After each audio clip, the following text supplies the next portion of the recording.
Good evening. It's me again. And we are live once again.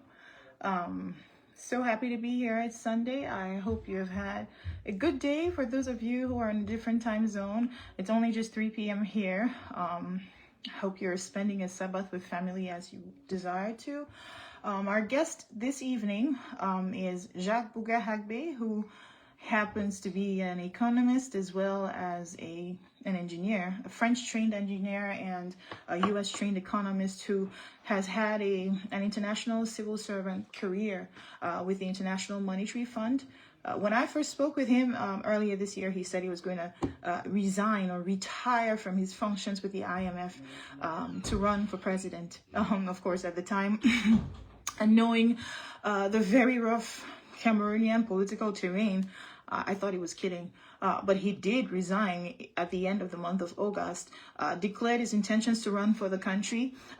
He had shared a 500-page political program with me, very detailed, and also I was made aware that when he finished his training as an engineer, decided to pursue a PhD in the United States because he had this burning desire to return home to his country someday, steer his country in the right direction, and impact the lives of 30 million Cameroonians. So for the next 45 minutes, Jacques HAGBE is going to be our guest.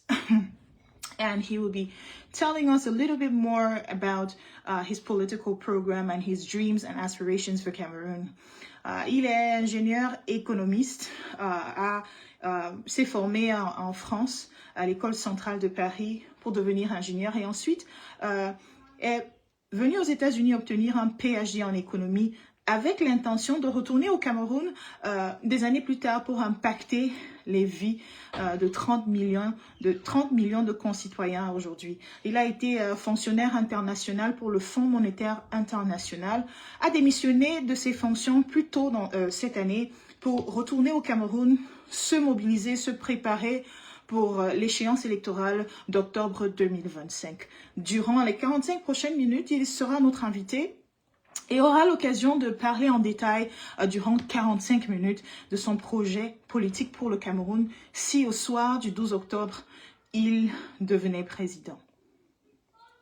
Et donc, Jacques HAGBE, c'est notre invité ce soir, candidat pour le mouvement citoyen national camerounais. Il sera des nôtres. Nous allons discuter à bâton rompu sur son projet, qu'il a d'ailleurs publié un projet de 500 pages, un projet politique, un programme politique de 500 pages, qui repose sur 6 piliers. We're going to be talking about healthcare, his healthcare reforms that he plans to implement if elected on the 12th of October. Democracy in general, the form of the state, national security questions, defense questions, all of that. He will be telling us more this evening for 45 minutes. I am so happy to be here. I am just giving this a few minutes so that we can build a little bit more of an audience so that we all benefit from what he tells us and Cameroonians have the opportunity to listen to him and to know if or not they will be casting the ballot for him on the 12th of October. In the middle of that, you might want to know that hearings begin tomorrow at the Constitutional Council for all of the appeals that were filed by candidates who were rejected or by others who want some candidates to be revoked, who were initially approved to be revoked. Alain B, thank you so much for being here today. I see that you are here. Mota Mosi as well, good evening. Thank you so much for your time. As I said earlier, to all 37 of you who are just joining, you are welcome here. We're giving this a few minutes so that the traffic can build and then we can go ahead and have our invitee pop on and we can start the conversation.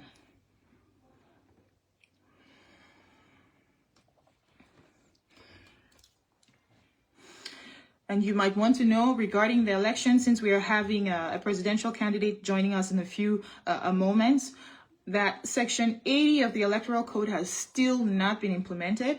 The National Electoral Roll has not been published as stipulates the law in the Electoral Code. La liste électorale n'a pas été publié jusqu'à présent, malgré les requêtes introduites, les requêtes préélectorales introduites. Elections Cameroon a décidé de ne pas publier la liste nationale électorale et le Conseil constitutionnel estime qu'il n'a pas la compétence pour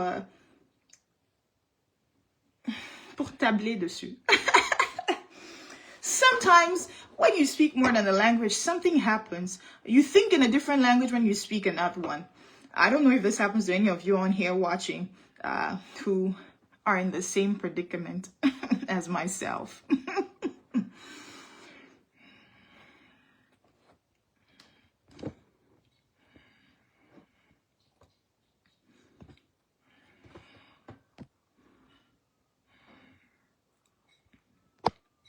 Okay.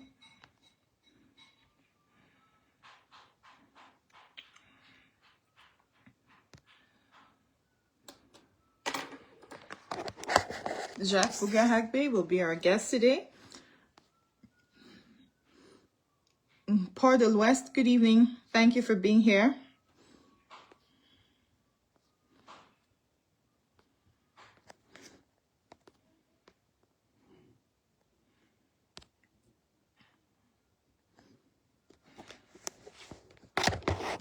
Sent him an invite, and as soon as he joins us, we can go ahead and have this conversation.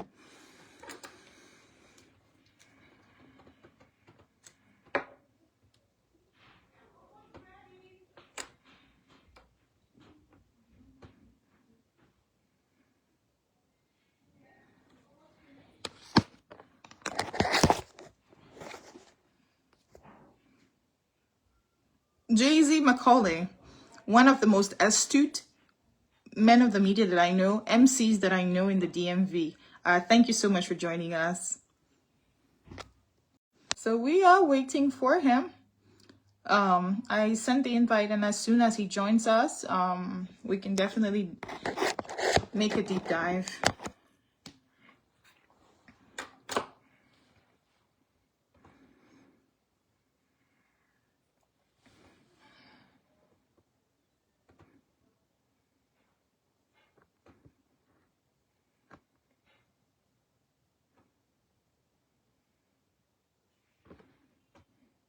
That long wait before the storm. Jay-Z, what do you think would happen at the Constitutional Council tomorrow? Are your hopes high? Do you think anything is going to change? What is the outcome that you expect to see for the Manidem saga?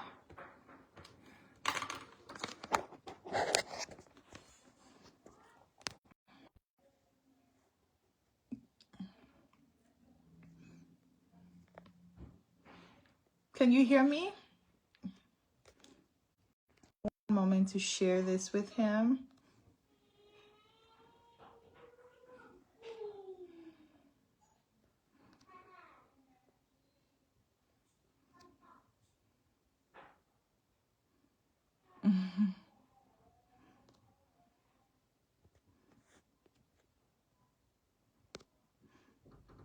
Okay. We are waiting on Mr. BOUGHA HAGBE. Give us one moment.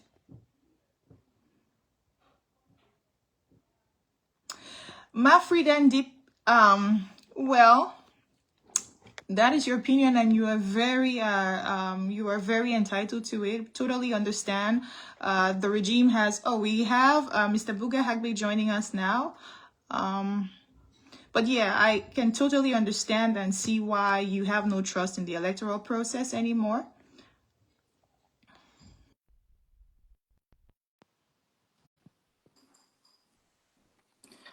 Okay, I am. Good evening. Hello, sir. can you see me? We can see you loud and clear. I'm so glad to have you. Yeah, thank you. Thank you very much for the opportunity. Perfect. Let me see. It's Oh, better this way. Is it? You're speaking sideways if you turn it that way. This is better. Oh, we missed him. He should be back shortly. Mafrida, I mean, you have every right to your opinion. Many Cameroonians are frustrated with the lethargy and the impunity and the brutality and the cruelty and the dishonesty of the regime. But the question is, who is the one who does the revolution? I think that's the question that keeps coming. Who? Who does it? Right? Because it's one thing to say you want a revolution, but it is another thing to mobilize for one. Uh, Hi again, and thank you for joining us. Hello, can you hear me? We can hear you very well, and we can also see you quite well. Okay, give me a second. Let me put this rightly. Okay. Is it better?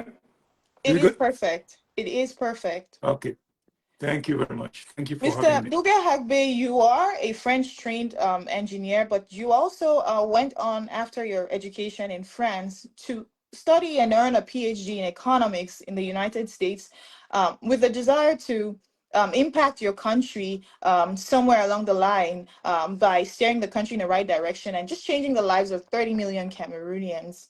Um, you resigned from an IMF function earlier in the year, and for the past 6 months of your life, you have been on some kind of a pre-campaign trail, trying to meet with Cameroonians and just to see what the needs are and to see how your 500-page political program can come alive to them so that they make that decision. Cameroon proposition pour un nouveau départ. And that's a 500-page document. It must have taken you many years to come up with that. Yes, indeed, with concrete solutions, because I also proposed experience. However, I also did a summary, a short summary of 15, less than 20 pages And, of the and key and you tell me proposals. that your political program rests on 6 pillars. But before we Uh, get into that, I would love for us to just have an idea of your perception in the last few months of your experience just depositing your declaration of candidacy, paying 30 million francs in caution fees, and having to sit down and have your names read like in a classroom for those who were accepted, whose applications to run for president were accepted. Do you feel like you can trust Elections Cameroon? Do you think that it is an independent elections organizing body? And are you comfortable with the fact that Section 80 of the Electoral Code has not been applied, of publishing the National Electoral Roll? well, I think let me start with the last point you made, which is important. Section 80 of the Electoral Code is not being followed. I think they are breaking the law. Yeah. I think that's one of the key issues I have right now with elections campaign. Yeah. They are breaking the law, and unfortunately, the Constitutional Council that was supposed to bring matters into order failed to do its job. Yeah. Because there have been complaints filed with them. They declared themselves incompetent to handle them, which is something really astonishing, something so important. And I think they are doing this. Cameroonians should know that it's not just a judicial matter, it's also a political matter. If they were to publish this national electoral roll register, if they were to do it, people will know first the number of voting stations. They will know who is in that voting stations in all areas of Cameroon. And this will make it easier, number one, to identify if there are dead people on the list or ghost voters on the list, to check whether there are no multiple people capable of voting, to also double check the national register electoral roll with the communal one, with the ones that is published in voting stations. So publishing that national electoral list is crucial in ensuring that, at least in limiting the But risks of fraud during the poll itself. Now, having said this, they are breaking the law. We have tried to have them fix it. They refused. But we have no other option right now at this juncture. Quelles sont les mesures We que can vous sit. avez prises, M. Bougha HAGBE, pour que la liste nationale électorale soit publiée? Parce que comme vous avez expliqué tout à l'heure, c'est important, non seulement il y a violation de droit de la loi électorale, l'article 80, qui stipule que la liste nationale électorale devrait être publiée, mais aussi l'importance de ce processus, c'est de pouvoir se rassurer que le toilettage du fichier électoral a été effectivement fait. Comme ça, on n'aura pas une liste de morts ou de personnes qui sont déplacées, inscrits, ou des enfants, des mineurs inscrits sur ces listes-là. Mais quelles sont ces mesures que vous avez prises? Parce que vous avez parlé tantôt de mesures. Est-ce que vous êtes parmi ceux, vous et votre mouvement citoyen, qui ont introduit des requêtes, qui ont essayé peut-être d'aborder la Cour constitutionnelle? Oui, je pense qu'il y avait déjà un parti politique qui avait essayé de remettre ça en question. La Cour constitutionnelle s'est déclarée. Nous, à notre niveau, nous ne faisons que soutenir politiquement parce qu'une fois que la Cour constitutionnelle décide qu'elle est incompétente, on n'a plus d'autre voie de recours. On n'a plus d'autre voie de recours. On est coincé, en gros. Et maintenant, qu'est-ce qu'il nous reste à faire? Le marteler, matin, midi et soir, dans les médias, pendant la campagne électorale, pour inciter les Camerounais encore à aller aller massivement voter. De compris ça, ce ne sera pas la Cour constitutionnelle. Parce qu'on ne peut pas faire, on ne peut pas aller à la Cour suprême, elle va vous dire qu'elle est aussi incompétente.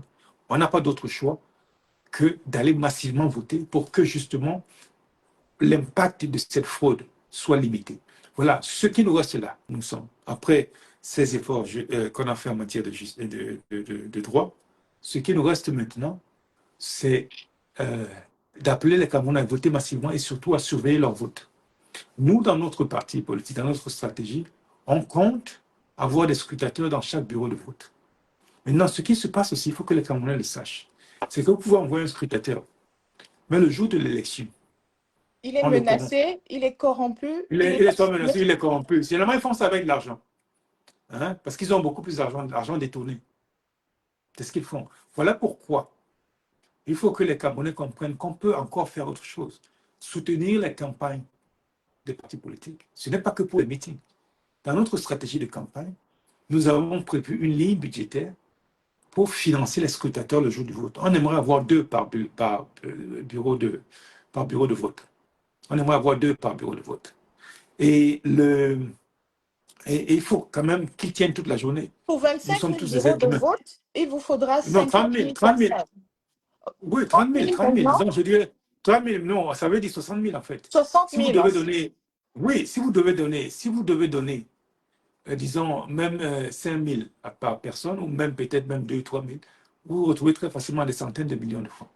Mais il ne faut pas voir ça comme cela. 100 millions, c'est quoi? C'est 100 francs donnés par 1 million de Camerounais. 1 milliard, c'est quoi? C'est 100 francs donnés par 10 millions de Camerounais. Donc il faut que les Camerounais comprennent que malgré toutes ces intimidations et toutes ces stratégies de fraude, ils ont pouvoir de changer les choses avec leurs petits 100 francs ou plus. Je dis, quand je dis 100 francs ou plus. Mais il ne faut pas que les gens se disent, oh, on ne peut rien faire. Non, c'est faux. C'est probablement qui est le principal obstacle. C'est que les gens croient qu'on ne peut pas y arriver.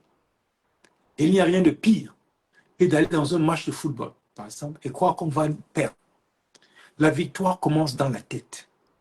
Et nos frères et sœurs du Cameroun et de la diaspora le comprennent.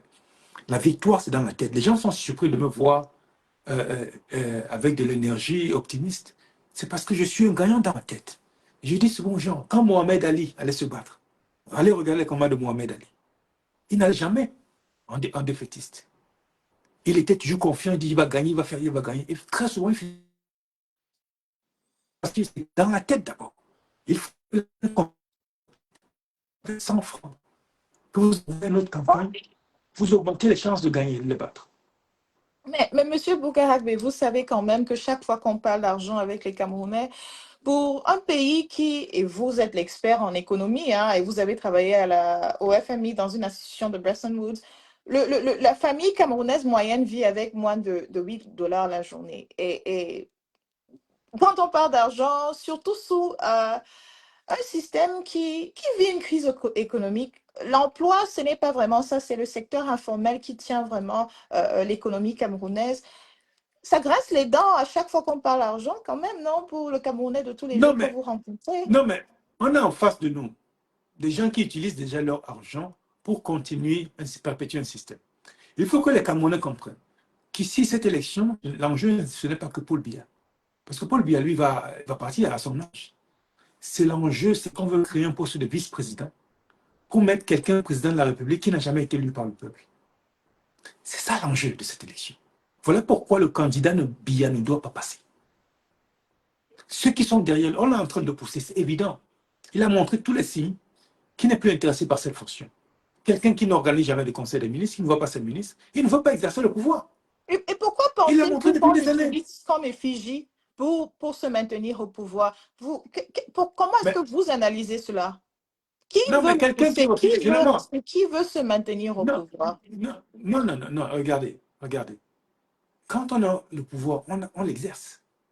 Ce n'est pas humain pour quelqu'un qui a le pouvoir qui refuse de l'exercer. Il n'exerce pas le pouvoir. Il n'organise pas de conseil de ministres. Il ne les voit pas. Il ne voit pas ses propres ministres. Il est le Cameroun dirigé sur haute instruction. Est-ce qu'on est sûr que c'est lui qui pense ces instructions? Écoutez, hein, on ne le voit pas. Il ne veut pas de ce pouvoir, ça se voit. Il y a, pour moi, des requins autour de lui, qui sont autour de ma génération. Je le dis, je ne vais pas citer de nom, mais les gens peuvent très bien savoir. Je suis dans la cinquantaine. Il y a des requins autour de lui qui veulent devenir président par la petite porte, avec le poste de vice-président. Allez regarder autour de ceux qui sont de ma génération. Et là, nous sommes en danger. Parce qu'une fois qu'ils le prennent, c'est le même système qui va perdurer pendant 40 ans. J'ai 50 ans. Je vous dis, regardez autour de Paul Biya. Il y a des jeunes cinquantenaires autour de lui qui veulent devenir président par la petite porte. Je ne veux pas citer leur nom, mais vous les connaissez. Ce sont des requins. Ce sont des requins qui ne veulent pas passer l'examen comme tout le monde, qui veulent avoir le diplôme derrière le dos de papa, sur les épaules de papa. Pour moi, ce sont des fils à papa, qui ne veulent pas passer le diplôme, qui ne veulent pas affronter le peuple avec un projet de société, qui ne veulent pas qu'on leur pose des questions, mais qui veulent devenir président par la petite porte. Ahidjo est devenu président par la petite porte. Paul Biya est devenu président par la petite porte. Personne ne les a élus comme président de la République. Ahidjo a été imposé par la France, après avoir assassiné les nationalistes, qui eux demandaient l'indépendance. Paul Biya est devenu président par la petite porte. Il a été installé par Ahidjo. Maintenant, il veut que son successeur soit installé par la petite porte. C'est-à-dire qu'il Donc, pour n'affronte pas le vous, peuple. c'est l'année 2025, c'est l'année de la rupture avec les Voilà. arrivées au Oui, c'est pouvoir l'année. par la Et voilà, petite voilà. Il porte. faut donc que les Camerounais comprennent qu'on ne peut pas faire ça les mains vides. Ils utilisent les moyens de l'État. Ils utilisent les moyens de l'État. C'est ce qu'ils sont en train de faire. Ce n'est pas leur argent. Ce ne sont pas les cotisations de membres du RDPC. Un Ce sont les moyens de paquet, l'État. C'est de l'argent public. C'est de l'argent public détourné avec ces projets faramineux qui coûtent des milliards. On vous dit que 12 km de route, hein, 12 km de route coûtent 434 milliards. C'est que les routes, 80 fois plus chères que les routes des États-Unis. C'est quoi cette histoire? C'est de là que vient tout cet argent. Il faut donc, si on veut, il faut que les gens sachent que très souvent les opposants qui essaient de contester les résultats n'ont pas les PV de tous les bureaux de vote. Ils n'ont pas. Donc vous ne pouvez pas contester un résultat si vous n'avez pas les PV de tous les bureaux de vote.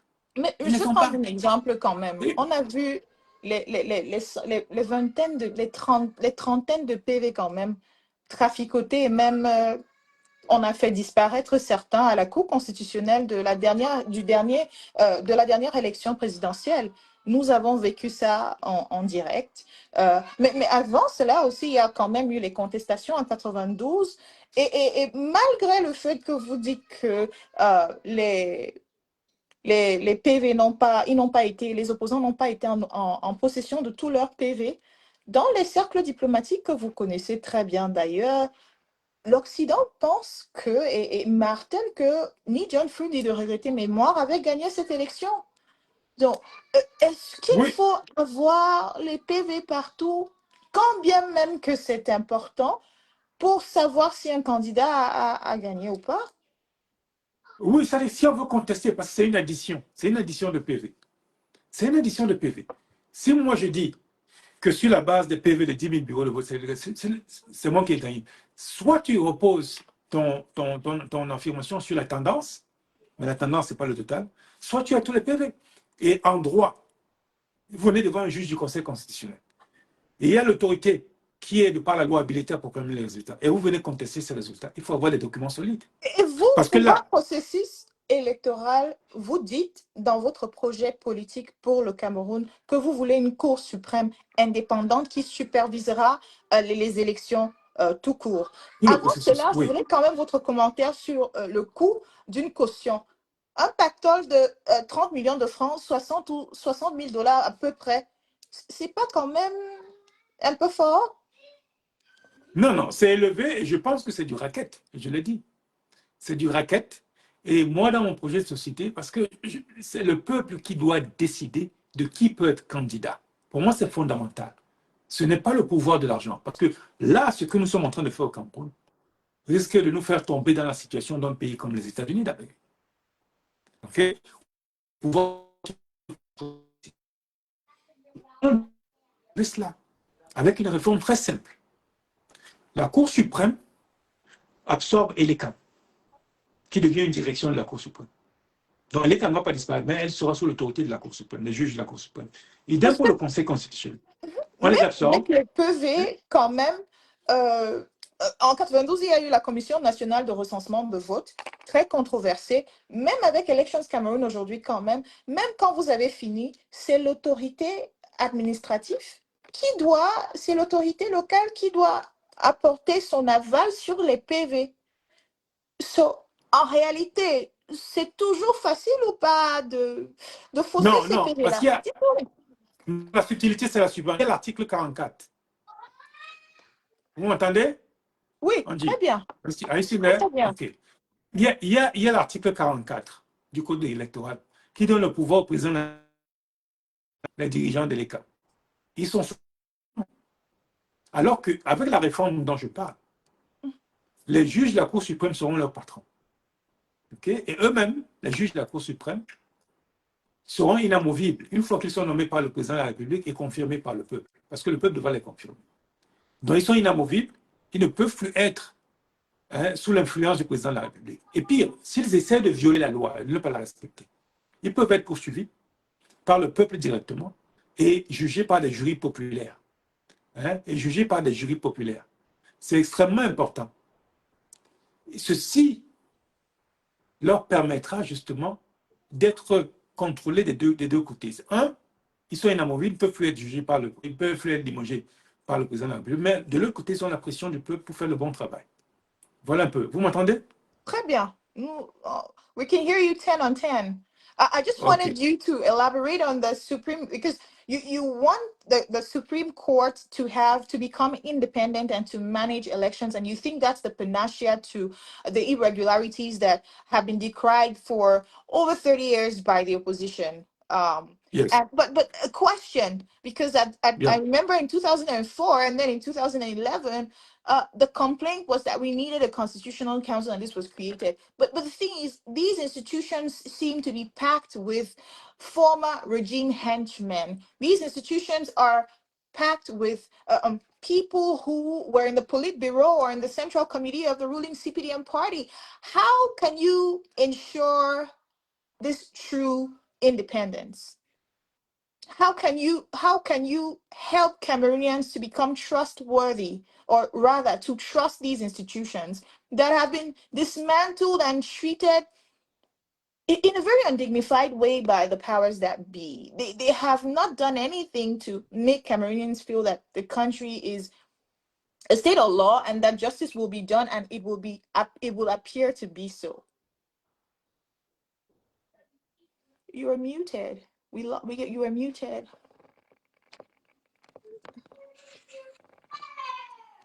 If you could just press on your mute button so that you can unmute yourself. There's a little mute button on the screen, an icon. You can see a microphone with a bar. If you can press on that, it would immediately unmute you. This could happen when you get like a phone call or something like that. But if you just press on that icon, it could unmute you, and then we could carry on with the conversation. It would be somewhere in the bottom left of your screen. It's an icon. It could be a little discreet. If you could just press on that, you tap on it. on your screen to the left. It pops up. Oh, you turned your camera around. It's like right on the screen. Or would you like for me to take you out and add you right back in? Do you prefer? Okay. Jacques BOUGHA HAGBE is an engineer and a PhD in economics, and he's running for president under the Mouvement Citoyen National Camerounais. Il est là pour échanger avec nous et nous parler et partager un peu plus sur son projet politique pour le Cameroun. Un document de 500 pages qu'il a publié après avoir passé des années au sein du Fonds monétaire international sur les questions économiques du Cameroun. Il s'y connaît plutôt bien et il aura peut-être l'occasion de nous dire si quand nos gouvernements nous disent que le FMI donne une mauvaise presse au FMI, ils ont raison de le faire ou bien c'est de la politique politicienne. I'll take him out and I'll add you right back. Okay.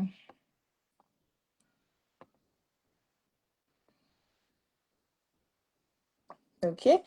Jacques BOUGHA is our guest tonight. I am going to go ahead and add him. Okay. Angie, I see that you just joined us. Mr. BOUGHA HAGBE, I still don't know.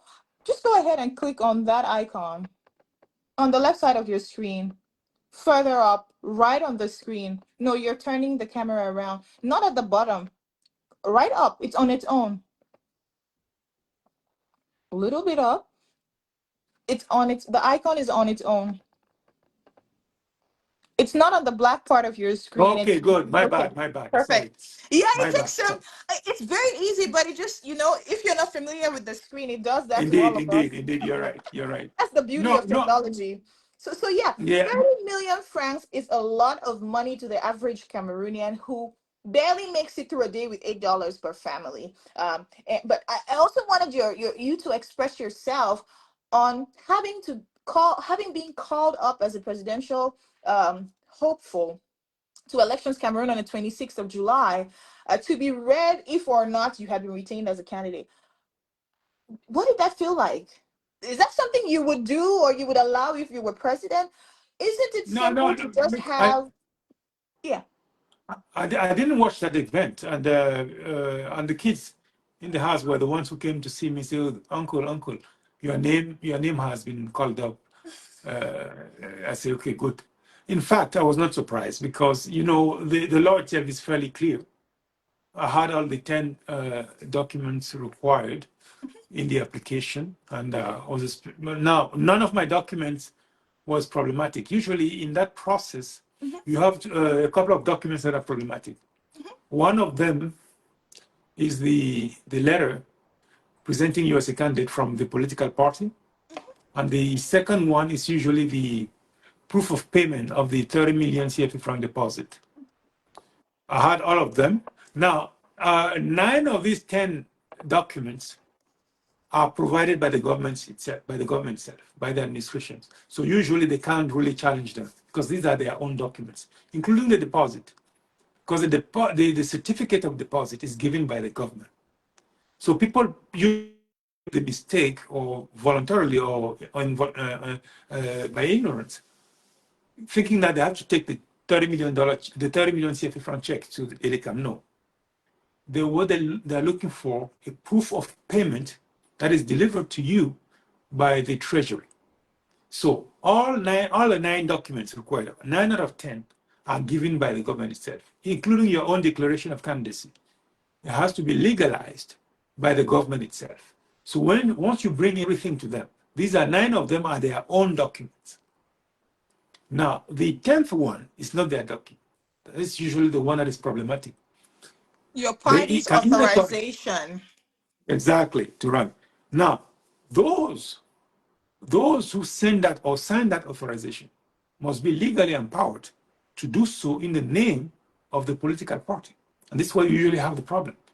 When a political party has an internal legal issue, the government doesn't know who is the right person to give such an authorization. And this is why some of the applications are dismissed. But that brings me This to is and because you have gone in that, you've taken that tangent. I forgive me, but I have to ask the question about the sure. Go management ahead. issue.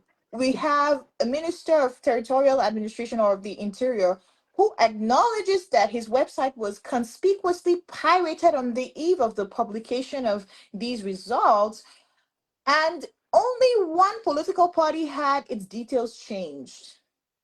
And you have Elections Cameroon that makes a decision based off of that.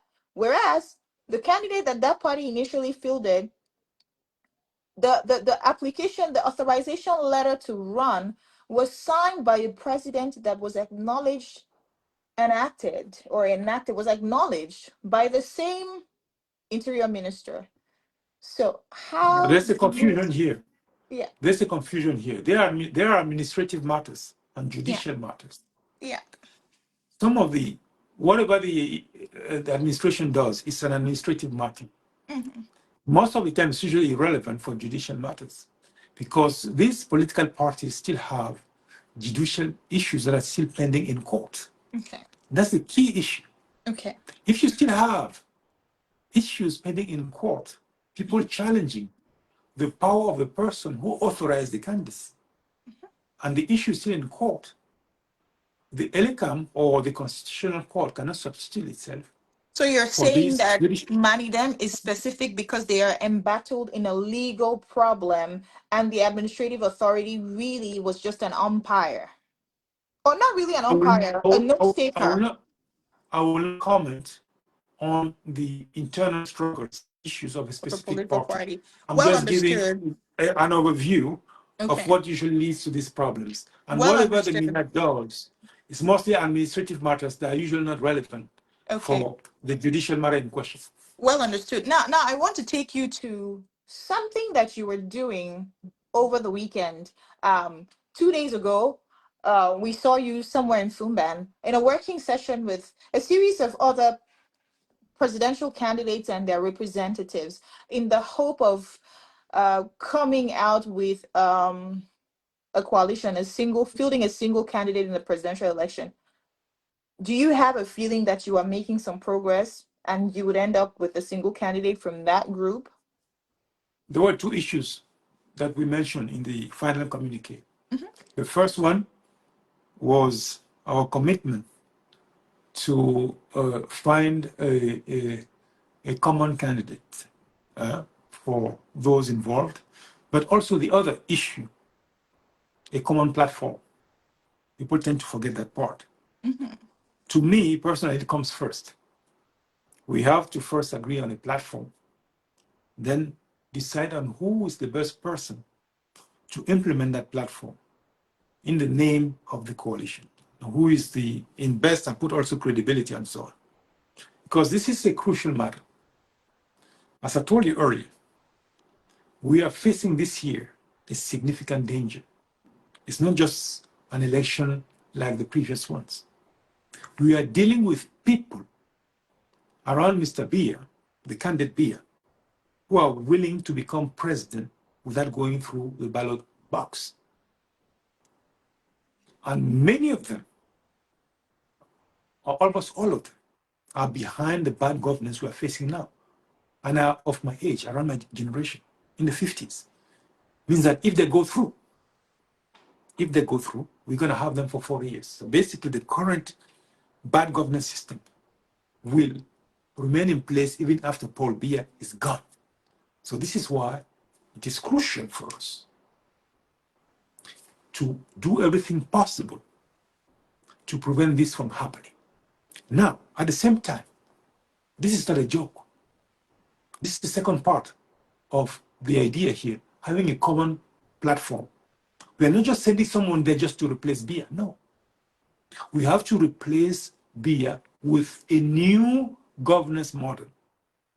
And I believe a new economic model. And this is where we still have further discussion to conduct. This is not a small issue. Mais les assises et les conversations avec les hommes politiques au Cameroun, ce n'est pas nouveau. Le ministre Jean de Dieu Momo, par exemple, a fait la remarque sous un de mes posts hier pour dire que avant qu'il ne devienne ministre, ils ont eu effectivement des concertations avec des opposants également. Mais il y a également eu d'autres consultations avec l'honorable Libye, Maurice Kamto, Madame Damjoya dans le passé. Et ce sont souvent des montagnes qui accouchent des souris. Vous y croyez, vous? Je ne peux pas dire que je ne les crois pas, parce que je suis de ceux qui pensent qu'avant on a échoué parce qu'on n'a pas pris le problème par le bon bout, c'est-à-dire le bout des projets de société. D'abord, un programme commun. Voilà pourquoi j'insistais lors de la réunion que l'on mette programme commun d'abord. N'est-ce pas un peu... En même temps, maintenant, c'est possible si on le fait de bonne foi. C'est possible si on le fait de bonne foi. Moi, par exemple, sur le plan politique, j'estime que le gouvernement ne doit plus contrôler le processus électoral. Pour moi, c'est crucial. Sur le plan économique, j'estime que tous les 58 départements du Cameroun doivent être développés au même moment. Donc, vous parlez là de décentralisation des 58 départements du Cameroun. Non, c'est-à-dire que moi, dans la route de Foumban, quand j'étais assez choqué quand même, surpris.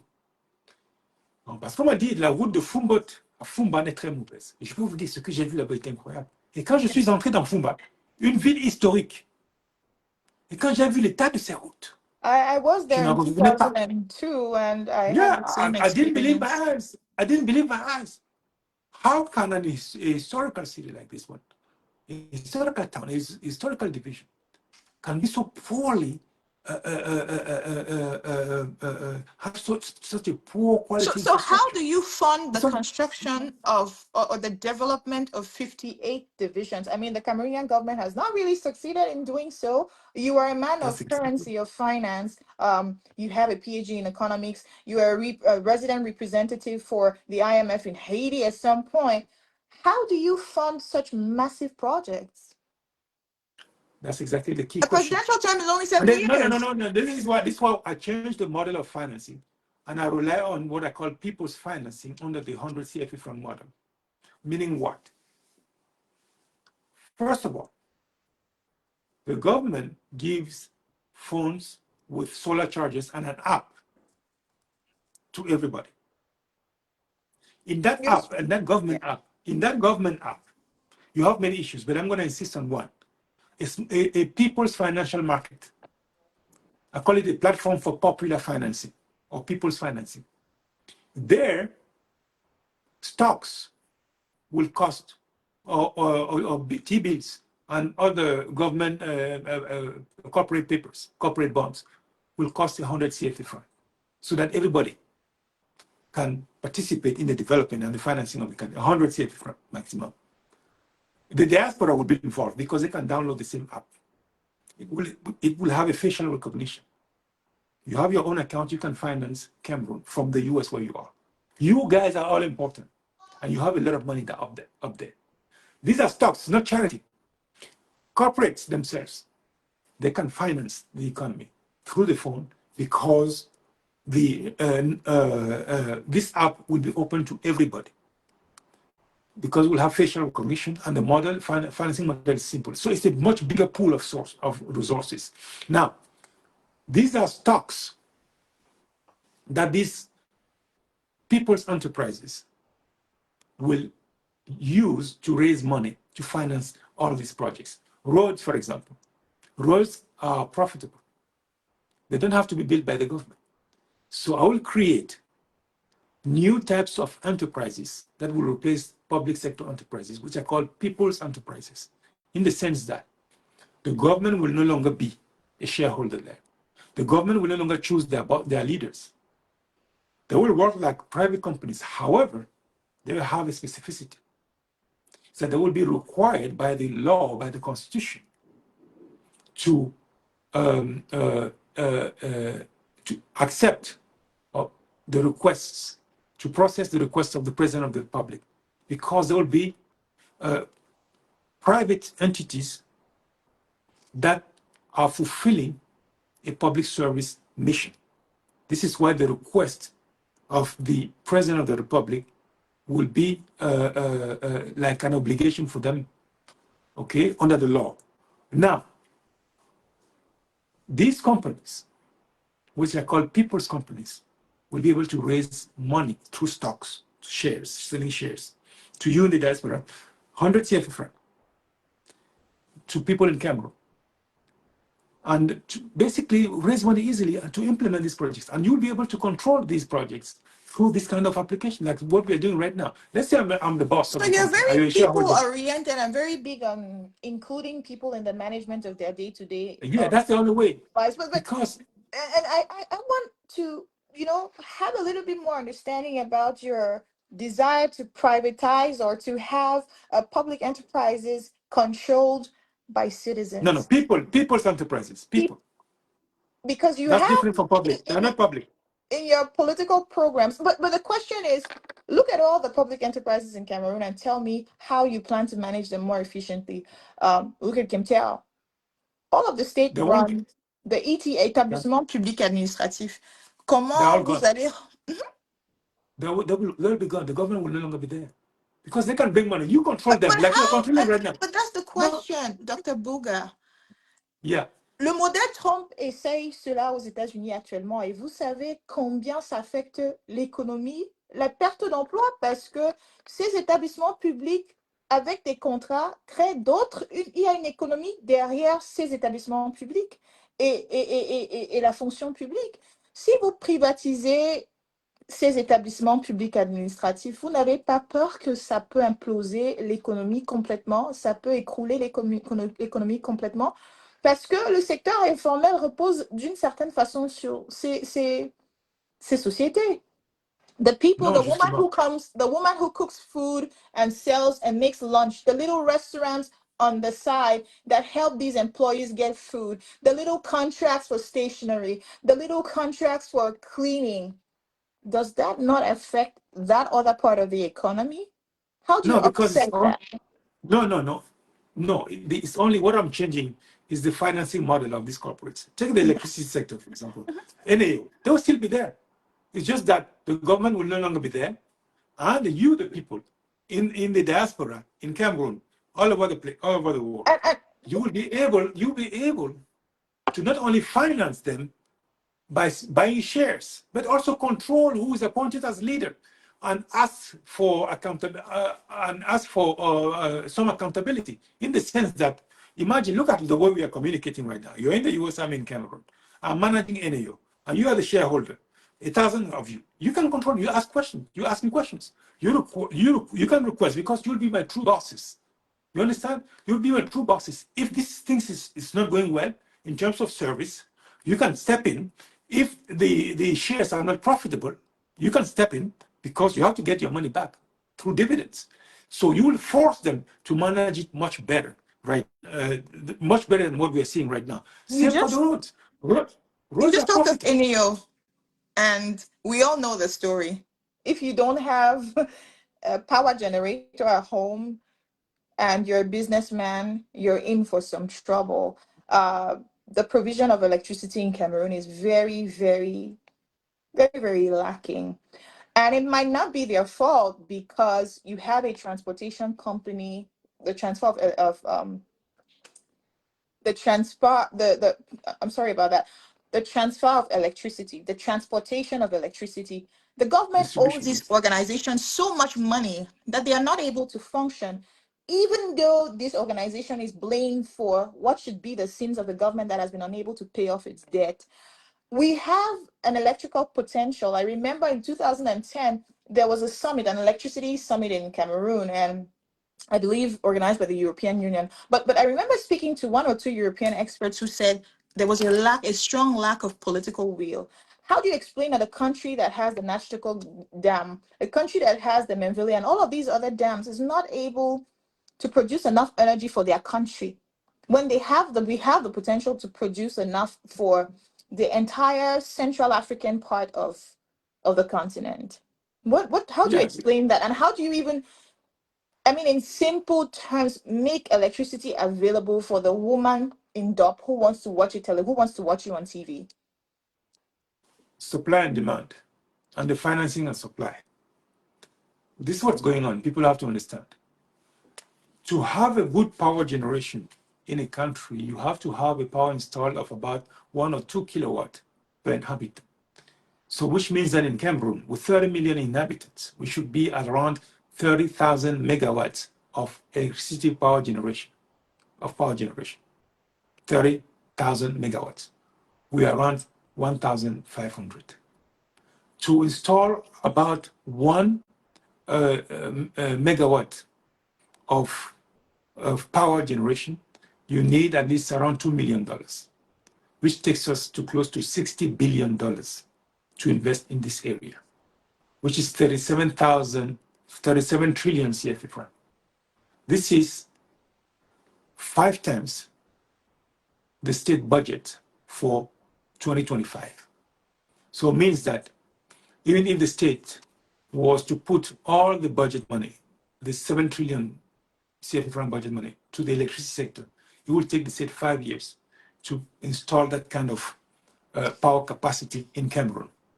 This is why we have to change the financing model. It cannot work, the financing model we are using right now. Right now, you're saying that it's because the government is not paying its bills. Maybe it's true, it's contributing to it, but it's not just that. The government bills cannot fix the power deficit we have in this country. We have to invest massively in power generation in Cameroon. And this takes around 37 trillion CFA francs, $60 billion approximately. There's no way to find that money other than to change the way we finance our economy, including NAU. That's how we'll turn NAU. This is why we'll turn NAU into a people's company that will raise money on your phones, including from the diaspora, by issuing shares of 100 CFA francs each. This way, you're going to include everybody. Now, those who are very, very poor, who can't even afford the 100 CFA francs, then there, the government can use some of the money to help them buy the shares in that company, so that we all come out of poverty together while fixing our electricity issue. This is the same model I'm going to apply for the road construction. There, the challenge is much bigger. You know that in a developed country, the road standard is 1.5 to 4 kilometers of road per square kilometer of area. So in Cameroon, It's 1 kilometer per 1,000. No, it's 1.5 kilometers to 4 kilometers per square kilometer of area. In Cameroon, these are the developed country standard. These are the developed country standard. The World Bank standards is 0.5 kilometers of road per square kilometer to just have reasonable connection in the country. These are their standards. If you apply this standard to Cameroon, not the developed country standard, if you apply this standard, World Bank standard to Cameroon, we need 228,000 kilometers of road in Cameroon. Right now, we only have 10,000. Which means so that's what I'm saying. We have so we have less than 1 kilometer per 1,000. Yeah, but that one, you may be right, but I want to put it in a way that people understand the financing needs to fix the issue of roads. Here, if you say a road can cost like $2 million, normally it's 1 million, but let's say with compensation and what about risks, we have $2 million, basically meaning 1 billion CFA francs, okay? Multiplied by 228,000. This is 228 trillion CFA francs, which is 30 times the state budget for 2025. Meaning what? If the state was to spend all the budget money, the 7 trillion, into the roads only, it will take the state 30 years to reach the standards of the World Bank, which are not the developed country standards. Because if you want to reach the developed country standard, you have to multiply it by 3. Light years behind. Exactly. This is why we should change. You cannot fix this problem without changing the financing model. So for roads, I will create 2 people's companies. One of them will be called Highways and Railways of Africa. Highways and Railways of Africa, which will build this type of mega highways. The big ones, large ones that are supposed to connect Cameroon to its neighbors, and to ensure that we bring we bring net road access to all parts of Cameroon. While building them, I'll do another thing. I'll build under these roads two kind of pipes, channel whatever is liquid and whatever is electric. This will allow us also, by building the road, to build the pipes that also bring water to all parts of Cameroon, including the northern parts that usually have these problems. And between these roads, I also build the road network based on what I call magnetic levitation, because that technology is very, very powerful. It allows you to reach like 500 kilometers per hour in terms of transportation. So we can link all parts of Cameroon very quickly, like from the south to the north, we can do it in like 2-3 hours. Now, all this is not the government that is doing that, because the government doesn't have money. The government is creating that first people's company, Highways and Railways of Africa, to build these mega railways and roads that will connect Cameroon to the rest of its neighbors. This is very important because Cameroon is at the hinge of Africa here. Okay, Africa is 4 times the US. Right? You are in the US. You think the US is big. The US is not that big. It's 1/4 of Africa. Africa is 4 times the US and 2 or 3 times China. So, and the problem with Cameroon is that people, once we open the African Continental Free Trade Area, the AFCFTA, we're going to have a lot of movement around Africa because of business. Now, people won't go through the desert here. They will go through Cameroon most of the time. And we have to have an infrastructure that can handle close to 200 to 300 million people at the same time, because they will be going through Cameroon. Now, handling almost the population of the US in a small territory like Cameroon will require a different strategy for infrastructure. So the government doesn't have that money to develop that. This is why I create that people's company. It's very important. But you Highways and also are railways of looking Africa. to Now, create a local currency, the crew. yeah, And my that's true. question is, looking at a model that has been tested by West African countries, with Ivory Coast leading it under Alassane Dramane Ouattara, which haven't really quite worked. In how is this different?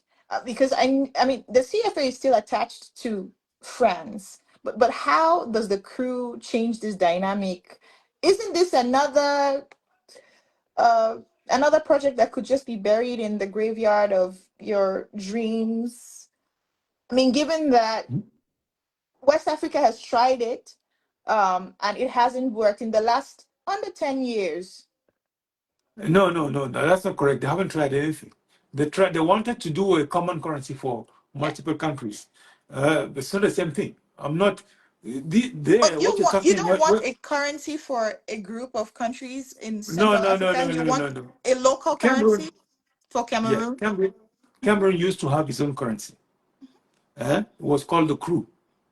We used to have a currency. Okay. The Germans are the ones who put an end to it through in 1896 through their so-called governor von Zimmer. They're the ones who suppressed it. We used to have, now, it was not in the current form, but it was kind of an instrument that the locals were using to conduct payments and business with Europeans. Okay? Now, so they had a unit, it was more like a unit of account. But basically, it was having all the functions of a currency. What I'm saying is that the CFA franc,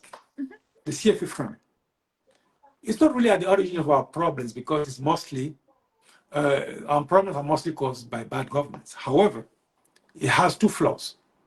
First, even beyond the sovereignty issues, it was called the franc of the French colonies of Africa. Even beyond the sovereignty issues, it has 2 flaws. The number one, it's not flexible to allow us to adjust to external. So it's a fixed exchange rate. Whenever something happens to the euro, it happens to Africa as well. Okay, if the German currency appreciates for whatever reason, the CFA also appreciates, and this affects our importers. Okay. Second issue we have with it, it doesn't give you the flexibility of financing your economy, because whenever you have a fixed exchange rate, your hands are kind of tied in what you can do for your monetary policy. You can't boost credit to the private sector to create jobs as easily as when you have your own currency that is with a flexible exchange rate. And this is the reason why we'll get rid of it and we'll return to our crew, regain our monetary sovereignty, and now have the free hands to manage our economy, to manage credit to the private sector while controlling inflation. There are ways to do that. I will appoint people at the Central Bank of Cameroon, and I will launch the African Monetary Fund. You have to understand it. We have an African Monetary Fund. However, it was not well designed. HAGBE was not designed as a monetary fund. His headquarters in Yaoundé. I revised that Yaoundé statute that created the African Monetary Fund to introduce what I call the African drawing rights, which will be our own financial instrument that will allow us within Africa to exchange among ourselves without using the dollar, the euro, or the yuan. We don't need these countries. They're fairly small compared to us. Africa will be the first world economy. This is the AFCFTA is the largest free trade area of the world. And the African economy will be way larger than the economy of the United States and the economy of China. So even beyond the sovereignty issues of the currency, we have a practical issue. There simply won't be enough US dollars or enough yuan or enough euros to finance this mega giant economy called the African Continental Free Trade Area. So we need our own instruments that is under our control that we're going to use to facilitate exchanges among ourselves. Healthcare. How so do that I treaty is call already. your... If you go to my website, my campaign website, www.boughga2025.net, you go at the bottom, you will see the revisions are brought to the Yaoundé statute that created the African Monetary Fund, and you will see what I'm doing there. All these documents are ready. Okay. So once elected, I will just, even during my inauguration day, I'll have a seminar with these heads of states who I will invite and say, look, these are what we can do. And to launch this, we don't need the US dollar, we don't need the euro, we don't need the yuan. We can launch this African Continental Free Trade Area without these guys. I don't care. Vous avez également les projets pour le secteur de la santé, qui a un manque criard de plateaux techniques, mais même de compétences de ressources humaines. Nous savons qu'il y a de l'exode massif de la ressource humaine et surtout médicale vers l'Hexagone. Et vous dites que vous allez appliquer la santé universelle pour tous à votre arrivée au pouvoir. Puis-je avoir l'outrecuidance d'appeler ceci une politique plutôt communiste pour la santé? Non, non, justement, non. La santé pour tous, la santé pour tous gérée par l'État. Non, justement, c'est là où vous vous trompez. C'est le même modèle de financement populaire. Parce que le secteur de la santé, c'est un secteur qui peut être rentable. On le voit aux États-Unis, par exemple. Mais voici la subtilité. But the difference is universal healthcare. I mean, America has struggled with that question for years. And then you have the Obamacare Act, which is being dismantled by the Trumpian. They didn't handle it well. They didn't handle it well. They didn't handle it well because there was a flaw in the Obamacare. Yeah. It would have been much simpler for the government to negotiate the premiums, bulk, and then recoup the money from people. They would have got instead of decentralized. In this context of healthcare, decentralization, decentralized market didn't work well. People tend to believe that all markets should be decentralized. No. The question that every man wants to know is how it affects his pockets, right? Are you going to raise taxes to be able to fund that? No, that's precisely the point. No. This is what I'm saying. How I'm going to reform it. One, on the supply side, in terms of provisions of health centers, the People's Company, a new one will be created called the National Corporation for Health Centers. All current health centers in the government portfolio, they will take over. The government will give it to them. You, when I tell People's Companies, you guys, okay? Because you'll be the shareholders of that company. You'll be the ones managing it. The government will no longer manage it. Then the same company will be building health centers all around Cameroon. Each department, each division of our country, each of our 58 divisions, will have to have a major health center that will be a reference health center for everybody. And the request of the president to that people's company, one of the requests of the president will be for that company to build such health centers. Now, this is the supply side. Now, how do you support demand? Basically, insurance. It costs money to build them, and your money you'll put in there, it has to bring some return. This is where I introduce a health insurance policy for all. Now, here, this is the catch. There's nothing for everybody.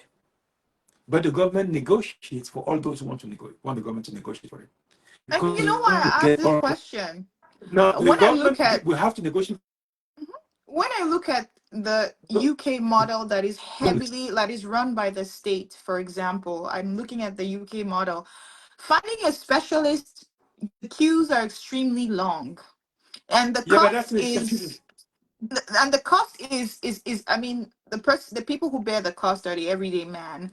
With regards to the United States, which is privatized, the costs are insane for healthcare, but the benefits are that you have access to a health specialist on call when you need them, right? But also these private organizations pay heavy amounts, truckloads of money, just to be able to carry out research and development that has severely positively impacted healthcare in the last 20 years. So where are you? How do you bridge the gap, or what's a fair balance? Or are you just saying these people don't even have healthcare, so I'm going to give them whatever they have, but they're going to fill the pinch with time in their pockets? No, first of all, I mean, the call was a little bit chopped, but Okay. I got the gist of what you wanted to ask me. Can you hear me? Very well. Can you hear me, Angie? I can hear you very Okay, good. well. I can hear you very well. Oh, okay, good. Now, in the UK system, it's the government-run system, health insurance system. It's like a public enterprise. Mhm. No competition, nothing. That's what happens with government. Whenever you run something by the government, you know what is going to happen most of the time. In the US, it's kind of decentralized everywhere. You're on your own. Okay? Even on Obamacare, you're mostly on your own. Okay? Now, what I'm doing here is only negotiating for people. And the government is negotiating with the private insurance companies for them to get a good deal. Because on the health business, it's about risks. If you bring me, like the government will bring 20 million people to be covered, you get a lower price per person. You get a lower price because the deal is good. Among these 20 million people, not all of them are sick. Many of them are in very good health. Some of them are sick. This is how you bring the cost down for everybody. Because the government negotiates for its own employees and all those who do not have it. Now, among all those who do not have it, there are some of them who can pay, others who cannot pay. And remember, you are also shareholders. So you are getting dividends. And guess what? The government can wait. Let's say if the government helps you buy health insurance for, let's say, 50,000 CFA francs. If you don't have money now, you don't have to pay the government now. The government will pay the company for you, but you still owe the government 50,000. That's the trick. The good thing for you is that you have health coverage, whether you're poor or not. That health coverage is always guaranteed to you. It's not the government paying. The government for the premium because the contract is with the government, between the health insurance companies, and it's between the government and the health insurance companies. The government pays them every month. So you always get covered. Now the government gets the money back from you whenever you have the means to pay the government. That's the trick. It's not free. It's just that the government gives you the time to pay it. And remember, the government interest you get. Now, those money are extremely poor. So but the trick is here is that people always get covered. People always get covered. Whether they are in difficulty or not. Let's say you lose your job, you don't have money to pay the government, you're still covered. But as soon as you get your job, you start paying the government back. So you no longer have the stress of not being able to pay for your health insurance. So it's not the US model, it's not the UK model. It's just that the government steps in. Now, it's not it's a high quality insurance in the sense that there's some form of a healthcare bill of rights. The minimum that is required by law that these government negotiated insurance policies must cover. That's a minimum. So it won't be something that is low quality health. No, it has to be a reasonable one. It's just a financial trick that I introduced to help us, everybody first get covered and have good quality healthcare at affordable prices. Now, I want to delve into the fact that Cameroon is very specific, very unique. There's only two of us on the planet that are English-French bilingual, Canada and we. And you know, it has its perks, but it has also led to a war on Anglophones, an Anglophone crisis that degenerated due to the lack of proper leadership. A bijural system is what we have. A bijural legal system. So you have the French civil law as well as the English common law. But what we've seen over the past 40 years is judges who are transferred or posted to English-speaking parts of the country that apply civil law, but these judges do not have any working knowledge of common law and apply or carry out rulings in civil law when you have common law lawyers in proceedings. And these are one of the things that have led to the war on Anglophones or the crisis that we see today. How do you resolve that? Look at this hand. Look at these fingers. You won't see any finger that is the same as the other one. And we're all proud of our hands. And we know that despite these differences in our fingers, they need each other. They need each other. They're all useful. First, we have to recognize that we are all Cameroonians. And we are united in our diversity. This is why I wrote, for example, the title of this book, Cameroon with a K. What was the meaning of this? Before, our founding fathers who fought for the independence here wanted first to unify Cameroon before independence so that we become independent. Unfortunately, they were assassinated, and the independence was granted, so-called granted, to different parts of Cameroon, which was, to me, a big mistake, because Cameroon, an international entity, was born under German occupation as one nation, written this way. Spelling also have another advantage, is that it doesn't change. It's not sensitive to the language used, English or French. You write it the same way. We first have to remember that we are one nation with its ethnic diversity and with linguistic diversity. I believe this is crucial that we accept it.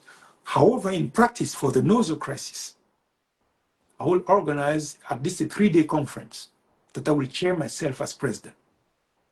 I will not send a minister or a prime minister like Candidate Biya did. I will chair it myself because I myself as an Anglophone by education. The doctor in my title is a PhD, entirely in English. There's no single word of French on that degree. So it's also my identity. So I'm an Anglophone by education. So I will organize a conference with them. We're going to do 3 things. I want to say this, Dr. HAGBE, because that has been a topic of a lot of conversation. In the specifics of Cameroon, is considered an Anglophone a child of people who were originally from the English-speaking parts of the country by birth. Not the because of course you have a lot of people like yourself who studied in the English language but came from homes that had parents from other parts of the country. Not that this changes the fact that you are Cameroonian or you are not welcome to claim that, but with regards to Anglophone, the intricacies of this problem are such that Anglophones are identified by who their parents were and where they were born and what their origins were with regards to Cameroon. You know what? You know what? That might be another issue that you would like to table on. My kids only know one language, English. Okay, if they come to this country, they're entitled to call themselves Anglophones. But it's not a linguistic problem, Dr. HAGBE. No, it's not a linguistic problem. No, I'm not denying it is no, a group of people. It is British Southern Cameroons at the beginning of October of 61 accepting to join La République as a group of people and to journey together. And that's why the country was called a federal republic and then a united republic. So yes, we have many people who speak English and French very well, east or west of the Mungo. But is that enough? I mean, because if we go by your logic, then that eliminates what these people are speaking about, which is an identity problem. That's what you did. No, yeah, Angie, you didn't let me finish. During that conference, Constitution prévoit. We're going to identify. No. The crisis started because of something specific. Okay, it didn't start because of lack of federalism. It's like trying to go back to the part of Cameroon that we lost to Nigeria. In the 50s, the Endelis had cold feet of joining La République. And these complaints, what we know today as an Anglophone war was once an Anglophone problem, where you have the likes of the Simon Munzus, the Gorgi Jinkas, who complained and who wrote manifestos, who spoke about these things over at least 40 years. And so what we see today is the end product of the lack of the respect of clauses that were agreed upon. And that's why you have the likes of the Funchers apologizing to Anglophones after they are retired, because they feel that they had erred or they had been tricked into a marriage or an agreement that put Anglophones in a bad posture. Let me tell you what I will do. Unfortunately, it's unfortunate. We can't undo history, just as we can't get back the part of Cameroon that went to Nigeria. My point is this. Conscious of the fact that we're all Cameroonians with a difficult history, what can we do together to rebuild this nation as one nation so that we're all proud of who we are? I will organize for this a 3-day conference at least, where we're going to identify all the reasons that led to this crisis. Together, we identify solutions that can help fix it. And then we find ways of putting some of them in the constitutions and see which ones can go into non-constitutional document. This crisis should have started. And when it started, it should have been handled properly. These groups,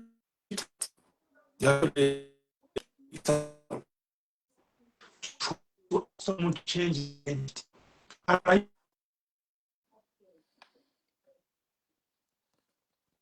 Ways of doing things. And suddenly, because you're the government, you ask an ethnic group to stop being, and you take the issue of what they are. It's the biggest insult they did. It was a huge mistake to me. We will, in my view, in the specific issue of the common law, will undo all measures that led to this crisis. Judges in Cameroon will have to be trained in both legal philosophies. Civil law philosophy from top to bottom, and common law philosophy from bottom up. This is crucial, that they have full mastery of these two systems.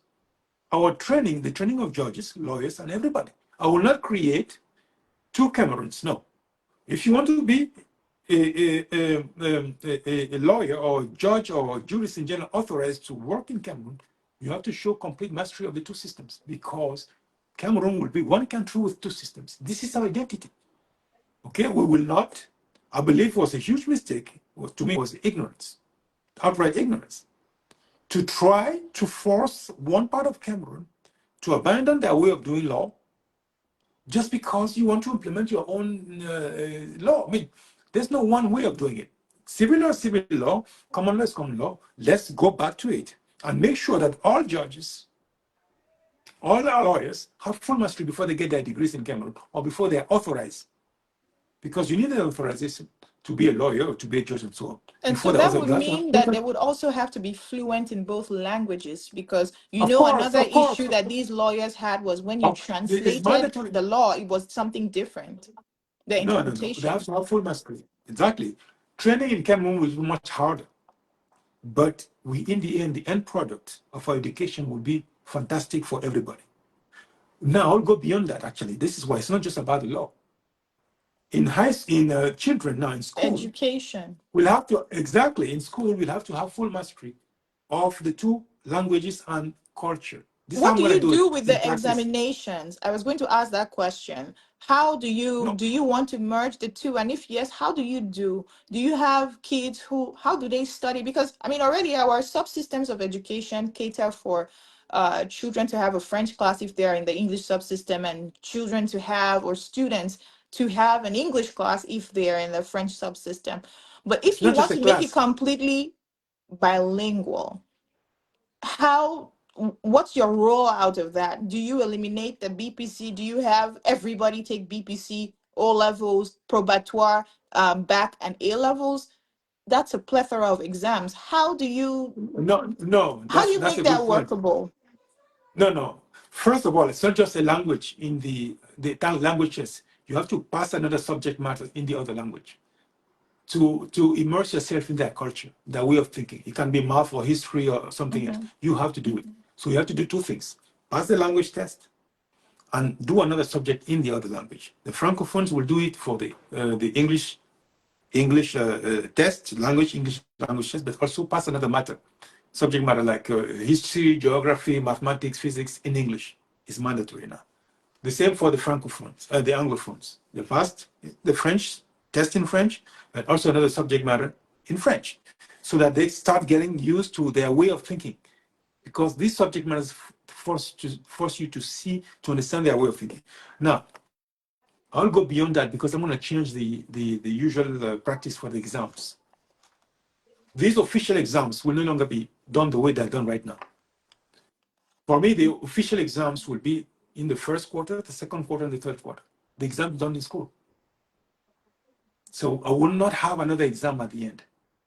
At the end of primary school for everybody, you have the usual exams you do. The first quarter examination, the first quarter test, the second quarter test, and the third quarter test. This is what we'll be doing. And So you're that will be also enough saying, because with regards to no, education, that you because want to eliminate entrance exams, concours.